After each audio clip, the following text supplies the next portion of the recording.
Hello, this is problem number 41, and problem number 41 says 2 points on the graph of a quadratic function are shown on the grid below. So a quadratic function looks like a parabola. So it's either going to be like this, or it's going to be a parabola facing down. What is the equation for the axis of symmetry of the graph of this function? Okay, the line of symmetry is the line that goes right in the middle of the function. Okay, so basically I could imagine, let's say that my graph went like this. Okay, the thing about line of symmetry is that it's right in the middle. So basically, to find the line of symmetry, all you have to do is find the middle of these 2 points. So because I have 1, 2, 3, 4, 5, 6 squares between these 2 points, my line of symmetry will be right here. And that line right there is x equals -3. Okay? Alright? And basically that's it for problem number 41. Alright, let's go on to problem number 42. Okay, problem number 42 says the dishwasher at a restaurant is loaded with the same number of dishes every time it is used. The table below shows the total number of dishes washed as a function of the number of times the dishes is used. Based on the data in the table, what is the total number of dishes that will have been washed when the dishwasher is used 9 times? Okay, well, let's take a look. If I go from 52 to 104, let's see what's the difference here. Alright, 104 minus 52 would be that it increased by 52. Alright, and if you notice, if I go from 104 to 156, so 156 minus 104, again, I'm increasing by 52. So that means there's a constant increase here. Alright, so every time I jump here by 2, I'm going to increase by 52. Let's check that again. If I do 156 and I add 52, I'm going to get the next number. Alright, so basically, if I was to go on to number 10, okay, then all I would have to do is add another 52, which would be 260. Now, the problem here is that it's not asking me to jump to 10, but rather to 9. So instead of adding 52, I need to add half of that. So let's do 208 plus half of 52. So plus 52 divided by 2. So that means my answer will be 234. Okay? Alright, very good. Alright, let's go on to the next problem. Okay, the next problem. Let me focus a little bit here. And also let me make it a little bit bigger for you.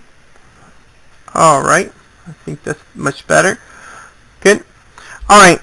So the next one is something that maybe I can use a table. What I'm going to do is I'm going to create a table, and I'm going to say this is my first, second, third, fourth, fifth, and sixth. So 1, 2, 3, 4, 5, and 6. I'm going to write 1/3, 4/3, 3, 16/3, 25/3, and 12.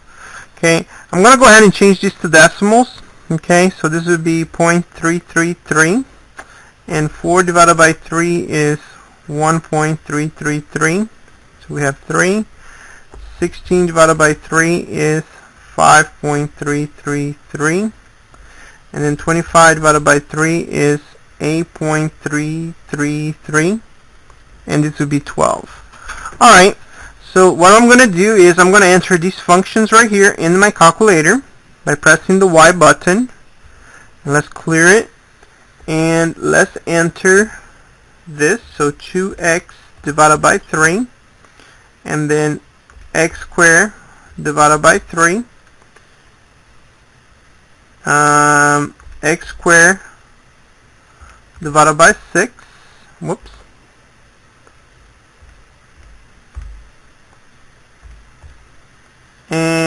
2x divided by 6. Alright, now with that, I'm going to go to my table, and I'm going to go ahead and delete everything that I have there.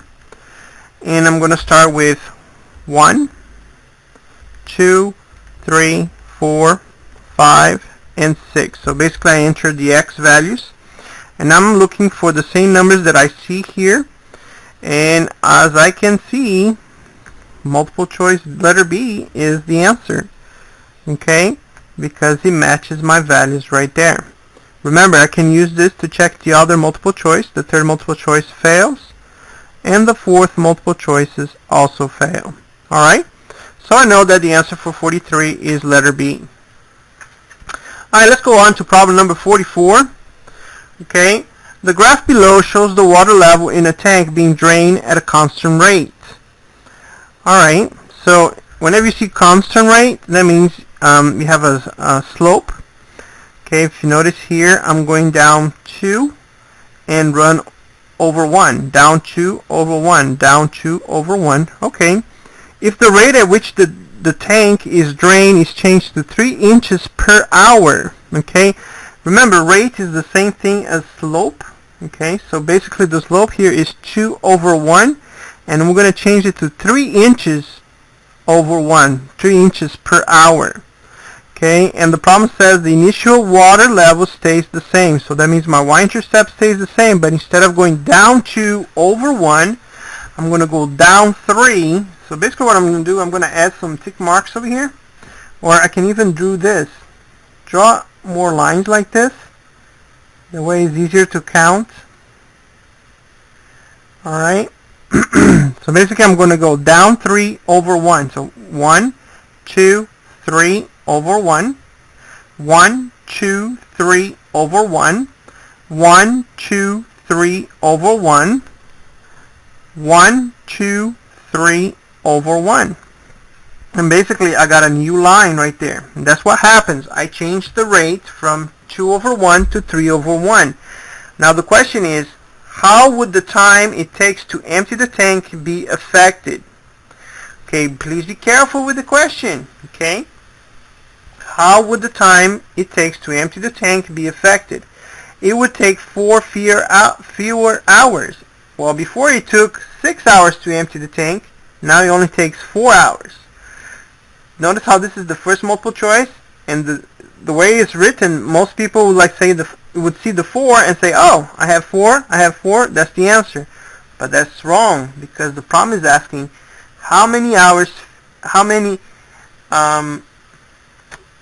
would the time it takes to empty the tank be affected? So how would this time be affected? Well, it decreased by 2 hours. Okay, it did not take 4 fewer hours, so that is wrong. Alright, it would take 1.5 more hours. No, it took less hours. It would take 2 fewer hours. That is the correct one.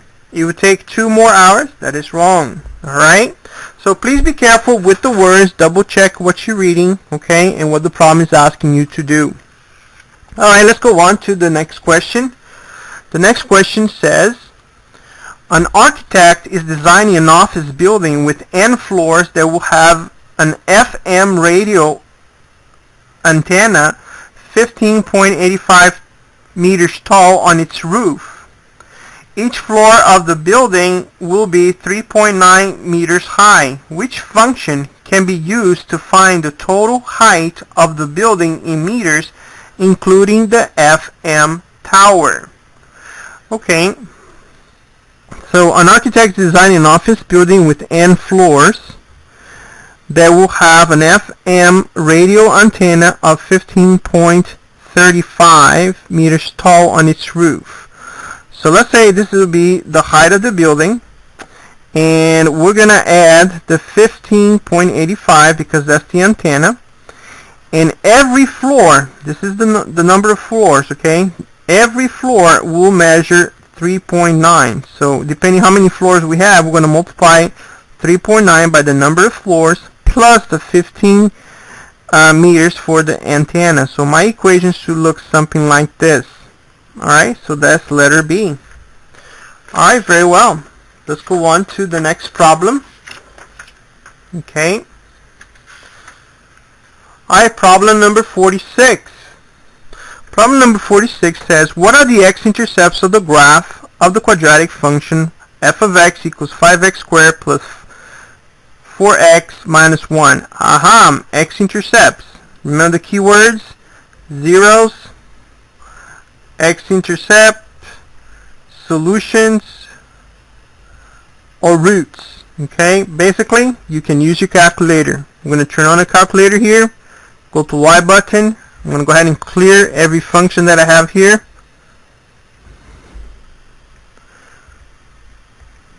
Here we go.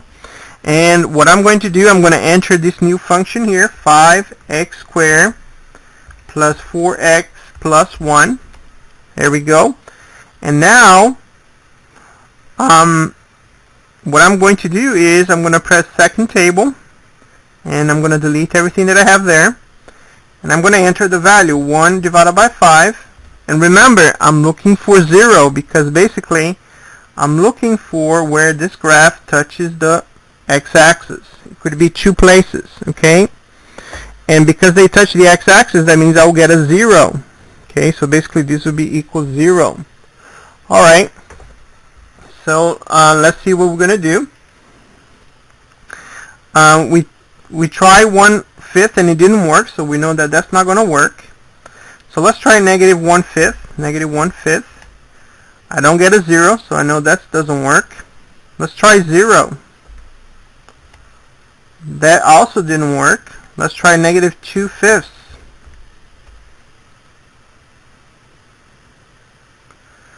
Okay, that didn't work. So let's revisit this again. So 1 divided by 5. Did I enter the right equation? Aha, I found a mistake. Okay, if something goes wrong, always check if you made a mistake here. If you notice, I went too fast in entering the information. Okay, you know, I could correct this video, but I decided I'm going to just leave it like that because I wanted to show that sometimes we make mistakes, and one little sign could cause a mistake. So let's go back to our table now. Now that we made sure that this is correct, let's go back to our table. Whoops, I pressed graph. Alright, let's press second table. Let's delete again, and let's enter the values again. 1 divided by 5. Aha, that's a 0. Alright, let's check negative 1. That's also a 0, so that means that's my answer. If you notice, if I try the other values, I'm not getting zeros. Okay, and negative 2 divided by 5, not getting 0. Alright, so please, in the middle of my mistake, you know, I'm just going to leave it there because I wanted to show you that even by entering one small sign, that can lead you to the wrong answer. Okay, so always check that you enter the right equation, because if you don't, it can lead you to making a mistake. Okay. Alright, problem number 47. Okay, let me adjust here for a second. There we go. Alright, problem number 47. A weightlifter is adding plates of equal weight to a bar. The table below shows the total weight, including the bar, that he will lift depending on the total number of plates on the bar. Alright, so the numbers are increasing. So let's check how fast they're increasing. Okay, so 185. Let's clear here. So it'll be 185 minus 115. So there's a difference of 70. Alright, so let's see, 255 minus 185. There's a difference of 70. And 325 minus 255. There's a difference of 70. Okay, so that means if I increase the number of plates by 2, I'm increasing by 70. Okay, alright. based on this information, which statement is true? The bar weighs 35 without any plates. Alright, well, let's go backwards. If I add 2 plates, I'm increasing by 70. So if I decrease and I go backwards, if I have 0 plates, that means I will subtract 70 here. The total weight would be 115 minus 70 would be 45. So the question here is, the bar weighs 35 pounds without any plates. That would be incorrect because it weighs 45. Alright, so, well, there you go. The answer is, the bar weighs 70 pounds. Nope. 45 pounds? You bet. 25 pounds? Nope. So you see, if you have a table like this, you can always check by adding and subtracting these guys to see how fast, I'm sorry, not adding subtracting, but actually subtracting these. You're going to see how fast they are increasing, and with that rate of change, you can find the missing value. So in this case, I found the missing value of 0, which equals 75, by doing 115 minus 70 gives me 45. And that's the answer for problem number 47. Alright, let's go on to the next problem. Alright, problem number 48. Basically, what is the range of the function shown below? Okay, this is a diagram, and the function, the range is the y values, which would be this guy right here. So -9, -4, -1 would be letter G. Alright, that was pretty good. Question number 49. It says, which set of ordered pairs contain only points there are on the graph of the function y equals 12 minus 3x?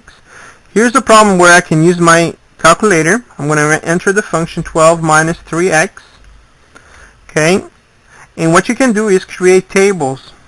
The x and y table. Okay, this would be -3, -27, 0, 0, 6, and 54. So let's go ahead and enter the values. Alright, let's see if that works for the first one. -3.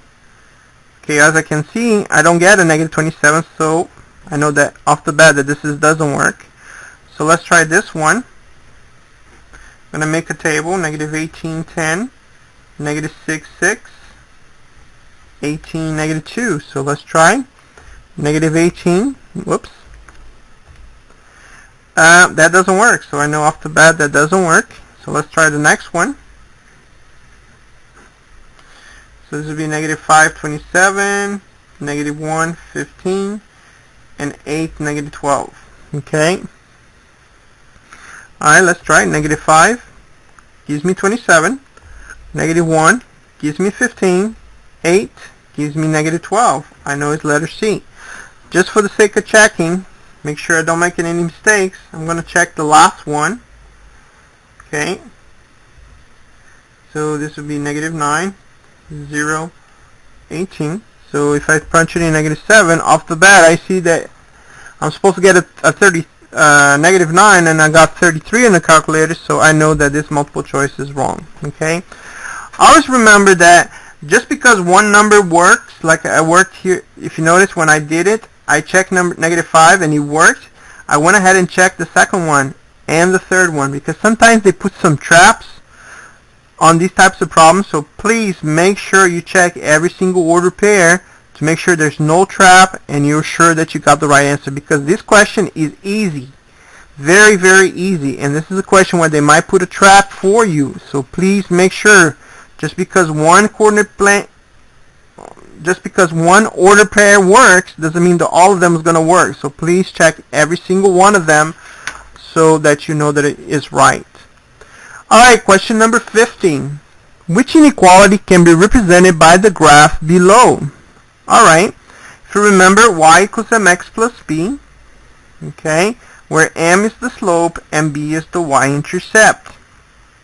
Alright, so basically, when I look at this, I have plus b, so that means I will start at b, and I will be using a slope of 1. So it will be up 1 over 1, up 1 over 1, and greater than or equal to, that means I will shade above the line. So there's nothing wrong with this one. Let's just double check these guys. for this one, I would get the y alone, so I'll move the x to the other side, so this would be negative y, negative b minus x. And if I divide both sides by negative 1, that means this would be y. You flip the inequality sign, so this would be positive b plus x. Okay. This here should have the same slope as the first one and the y-intercept. The only thing is that here you'll be shading below the line, and that makes it wrong. This one, to get the y alone, I'll do b minus x, basically move the x to the other side. And if you notice here, I would have a negative slope, which is not what we have here. So I know this is not it. And the last one, I need to get the y alone, so I'm going to divide both sides by negative 1. And by doing that, I'm going to flip the inequality. I'm going to get a negative x minus b. Again, a negative slope. This is not a negative slope, so for sure I know it's letter F. Alright? Very good. Okay, this is problem 51. I made it a little bit larger for you to see. Basically, in a problem like this, first thing you want to do is get rid of the negative exponents. And the way you get rid of the negative exponents is whenever you see a negative exponent, you flip. If the number or letter is on the top, it goes to the bottom. And if it's on the bottom, it goes to the top. As you can see here, the only thing with negative exponents are the y's. So basically, everything is going to stay the same. So the 12 stays the same, the x stays the same. But when I get to the y negative 4, the y is going to go to the bottom. Okay, the y to the 4th. And the y to the 6th is going to go to the top. And then the z square stays there. The 3 stay there, stay put. The x2 and the z3. So the only thing that happens here, and I'm sorry you can see very well here. Let me make it darker.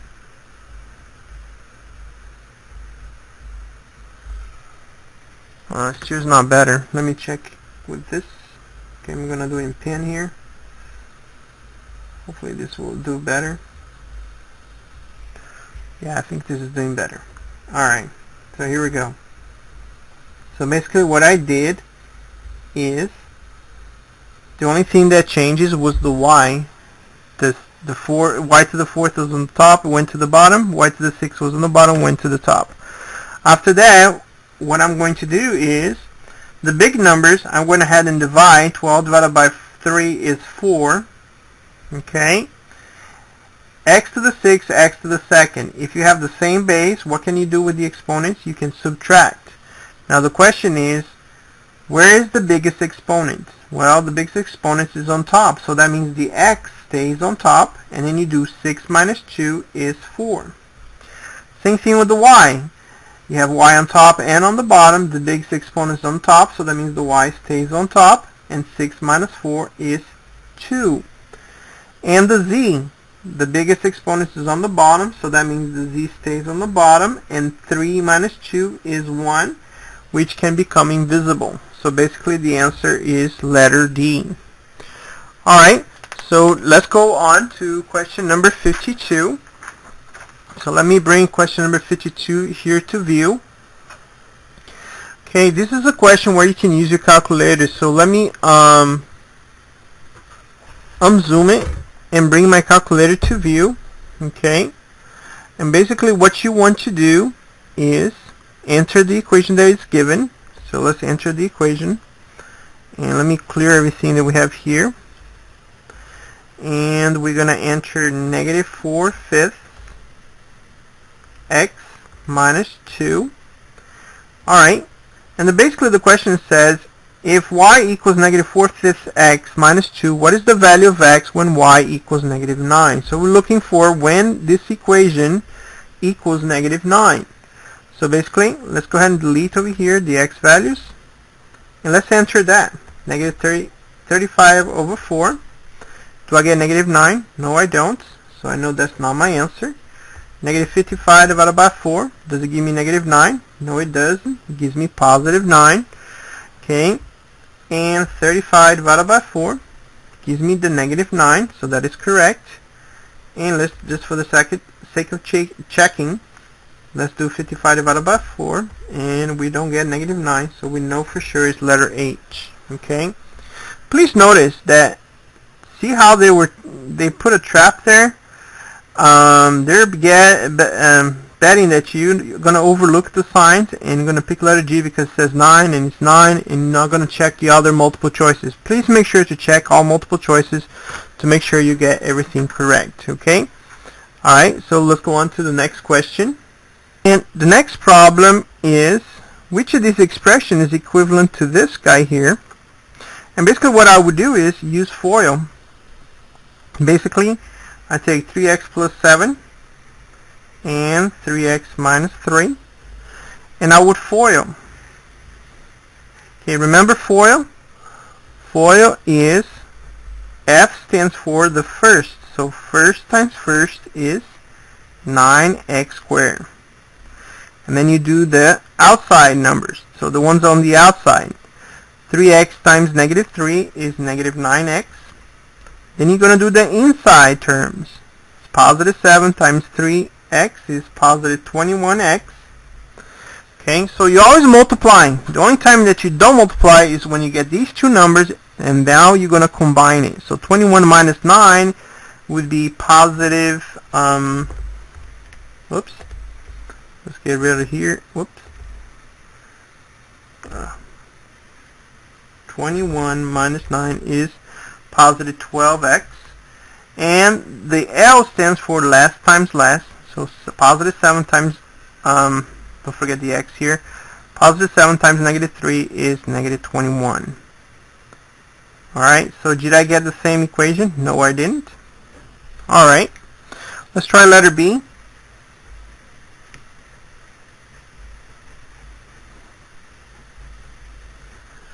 Alright, so let's use FOIL again. Okay, first times first gives you negative 6x squared, which matches that. Alright. Then we're going to do outside times outside gives you positive 3x. The inside, 4 times 2x gives you 8x. So that means this will give you positive 11x. And off right there you can see that you're not going to get the answer. Let me just finish here. Positive 4 times negative 4 is negative 4. So that means this is not right because you have a negative here, and on your paper you get positive. So that's not it. Alright, so let's try letter C.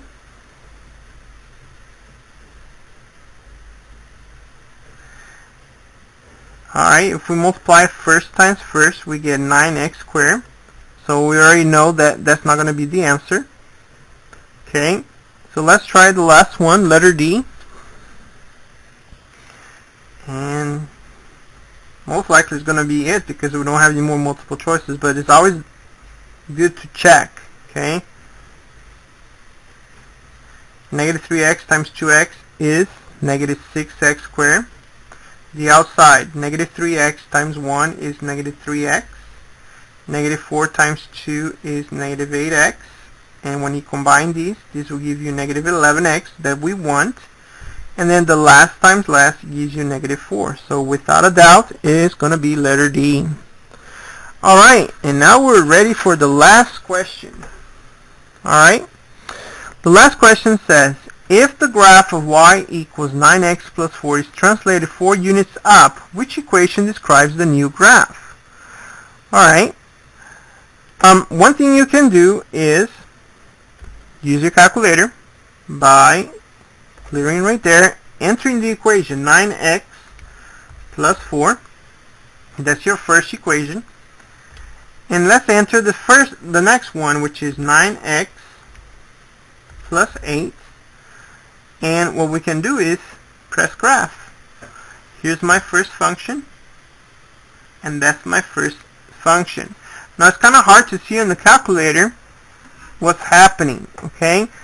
So, but basically you can see that it was translated up, but this is kind of hard to, and I'm sorry you cannot see here, because I made it bigger for the previous problem. So let me unzoom it. Alright, there we go. So basically what I did is I entered the two equations and I press graph, and it's kind of hard to see. Okay, so the other thing that you can do is remember that if we change the slope, okay, slope is the number that represents the inclination of a line. Okay, that's one thing that you notice here. We do not, according to the problem, there's no change in the slope. Okay, all we're doing is, here's the line, and what we're going to do is we're going to move it up 4 units. So that means the only change that's going to happen is on the second term over here, not on the slope. Okay, because if I change the slope, that means the line will either go like this, or it's going to become steeper.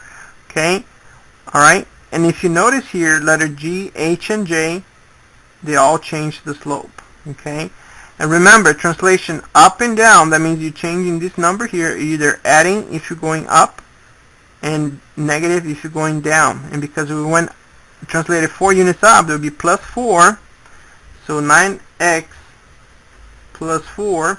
If you had 4 more units, this would be 9x plus 8. So that tells us that it is letter F. Okay, now let's go back to this graph here. If you notice here, it's kind of hard to see the graph. So how can I improve what I see on my graph? Basically what you can do is, let's say we take,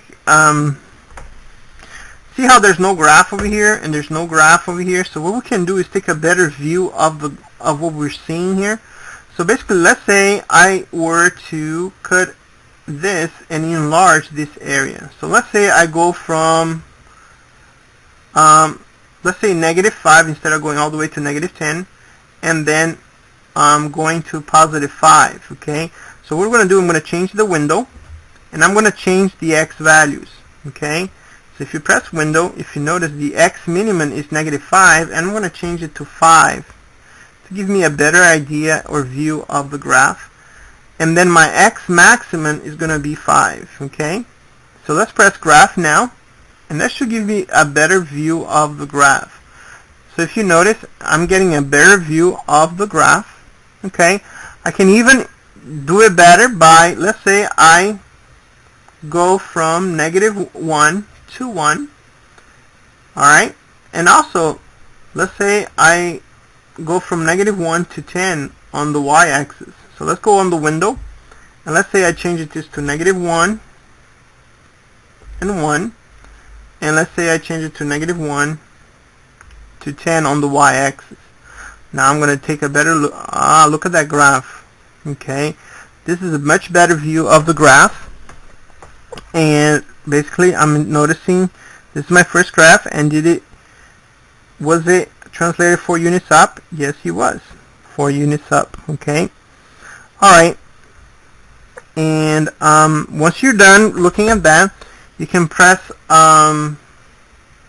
zoom, and to return to the original setting, what you can do is press 6, the standard, and it's going to return to the regular setting. Okay, you want to do that for the next problem. I mean, this happens to be the last problem, but if this problem was in the middle and you were messing with the window, remember to press zoom, go to the number 6 for standard view, and it will return you to the original setting. Okay, and you're ready to move on to the next problem.